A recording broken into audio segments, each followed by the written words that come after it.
Hello, traders. FX Pip Collector here. Today is Thursday, August 28th, and this is my analysis for gold, and we are on the 4-hour time frame.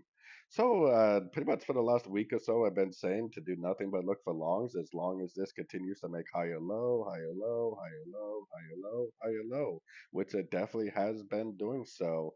We definitely do not have a break of trend at a Fibonacci extension level. I got my Fibonacci extension measuring the wave A and projected off the bottom of this wave B, because if this really is a wave C, it's probably at least going to go up to the 78. It could possibly even go up to the 100% Fibonacci extension, which is all the way up to about 34.50. So definitely still very bullish. Going down to the shorter time frames, maybe it will push down, maybe it won't.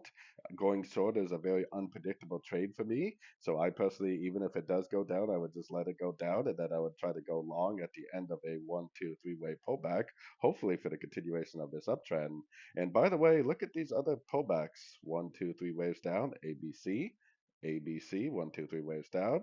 This is a little bit of a bigger one, but ABC down. And even over here, one, two, three waves down. Every single one of these pullbacks over the last week or so has been a nice ABC pullback.